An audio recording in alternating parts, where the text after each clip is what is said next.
Any attempt to lay the entirety of this debacle at the feet of the Bahamas because FTX is headquartered here would be a gross oversimplification of reality. Attorney General Ryan Pinder is clearing the air about the global fallout of FTX. As is provided for under our regulatory framework, we are already working with a number of specialists and experts and will continue to do so as the need arises.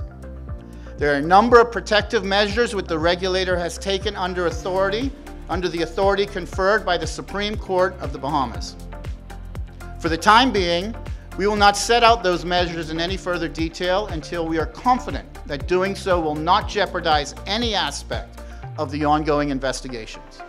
FTX's Digital Markets interest in the Bahamas started back in 2019 and was solidified in 2021. The company has dozens of offices around the world and has been doing business in the crypto space for 3 years.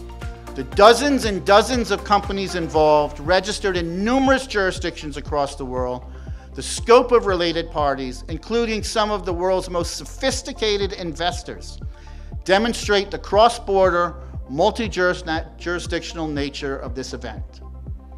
And it is deeply misguided to conclude that reluctance to communicate the details of an active investigation means that nothing is happening.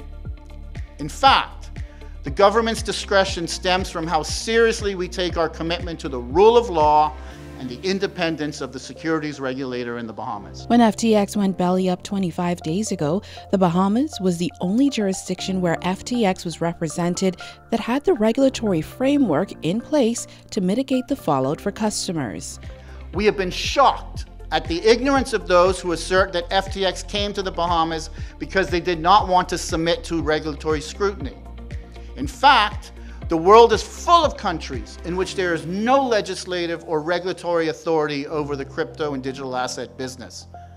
But I must say the Bahamas is not one of these countries.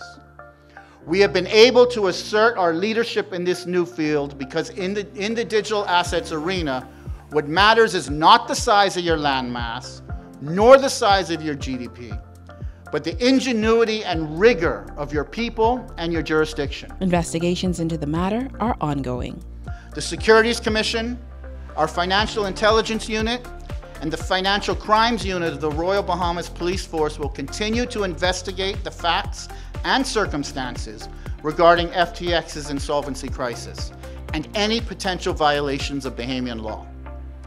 They will hold accountable any responsible companies and individuals and act in cooperation with other regulatory agencies and law enforcement bodies, both here in the Bahamas and in other countries that are affected. Keeping you in the know, this is OPM Press Now.